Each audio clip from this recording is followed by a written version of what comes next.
So here's a story about a prison riot I was involved in.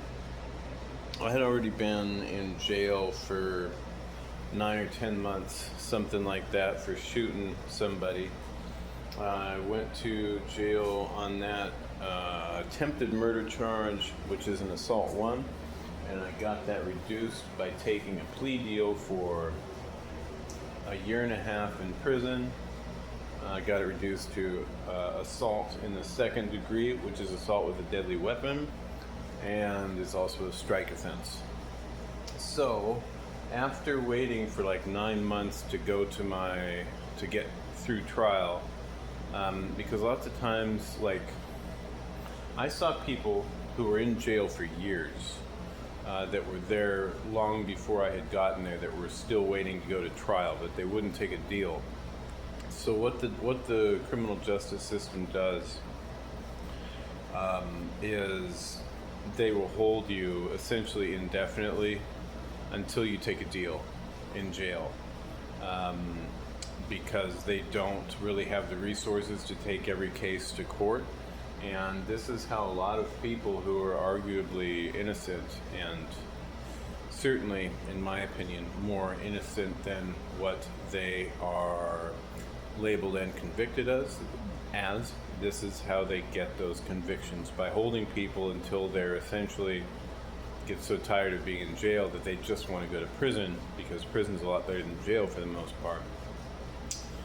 So they hold them until they make a deal with the prosecuting attorney, oftentimes for a slightly reduced sentence as far as time goes, and then they can move on to prison where they get more freedom.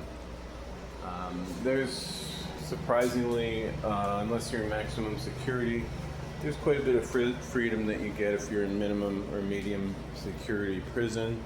You can move kind of freely throughout the grounds. They call you like for different visits and different things. You can go through the grounds of the prison, and there's like, well, the ones I was at, there were tunnels and passway throughs and gates that you can go through, and then there's guards anyway. But so that time there was a riot. So I had oh man, my rice is done already. So I had just shipped off from Skagit County Jail to Shelton, and we were there for a while. And this is Shelton's, at least where I went. It was like old-fashioned, like the type of bars and everything you'd see on a movie, like cells like that. The cells like maybe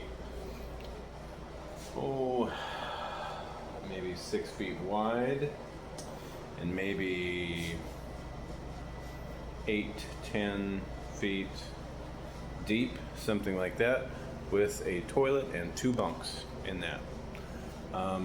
Small little area. You walk by the bunks, there's a bathroom. I mean, you do the math on that, pretty small.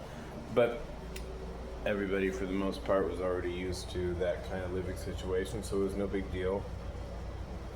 And I can't remember what happened. Oh yeah, a friend of mine actually from Skagit County, I ended up being housed in the same,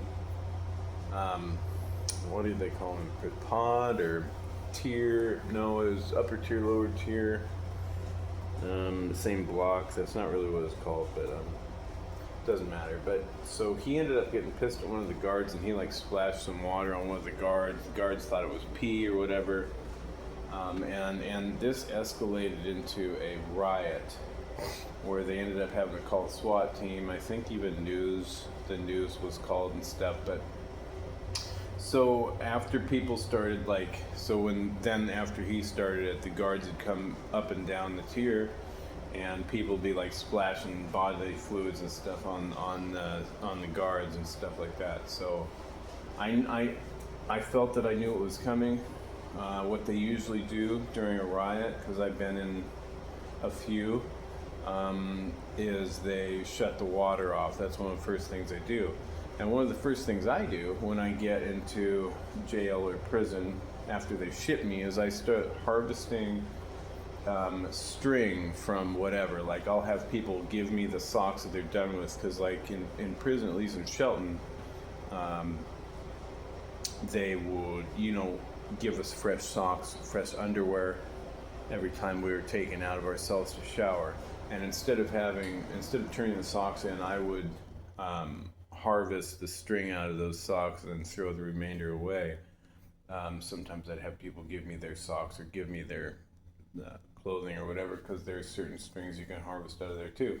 And so one of the things I do is I'll take like a playing card, because you can get playing cards, and I use that as a spool, and I wrap the thread around that, and I keep that like tucked in my sock or whatever at all times, and I make rope. So what I do in my time is I end up making rope, and I'm pretty good at it, and I make really super high quality ropes. Like those, one of the things I used to consider is the man with the most rope in jail and prison can kill anybody or do anything kind of thing, because you can hang people, you can cut their head off depending on the braid of rope that you make and what material to take it out of. You can make a rope that's like a saw, and you can saw somebody's head off in just a few seconds. So I always had that ability, and that's one of the things that I would always do. Like as soon as I get shipped to prison or jail or whatever, is I'd start making rope. And I had by the time this riot started, I had already busted out like 110 feet of rope.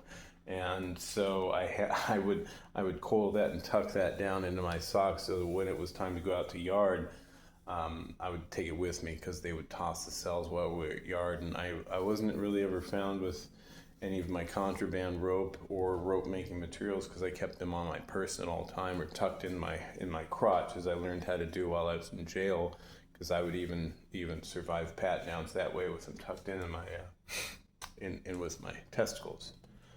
So I knew the water was going to get turned off, so I started filling like the garbage can and whatever we had in our cell. I was bunked up with one person, Hispanic guy. We got along really well. It was great.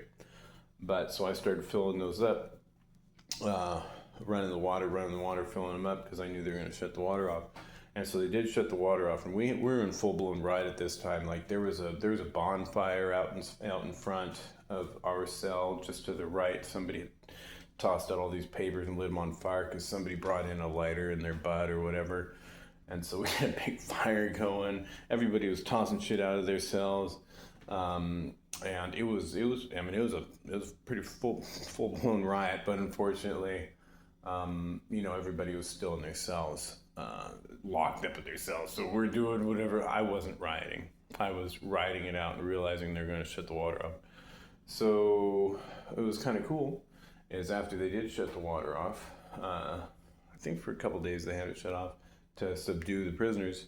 I was able to fill up water bottles, because they were giving us plastic water bottles, cap on it, to have our beverages in, because we didn't have anything else. They were just handing out little water bottles. But I was able to refill those and tie those to the string, pass them through the bars, and whip them up and down the tier. It was kind of fun. I was able to show my rope off, that big freaking so long. I was able to swing that between the tiers, like passing my friend of mine down there, like he passed me some dope, and like cookies and stuff. I actually ended up using that as soon as I got there before the riot. I used that because I was whipping it out, whipping that rope out, just like passing stuff through the bars and stuff. So that was kind of fun. I think the only people who got hurt, couple people got beaten up. But other than that, it eventually settled down, and the lockdown stopped, and then the water got turned back on. And I don't know, it was kind of fun.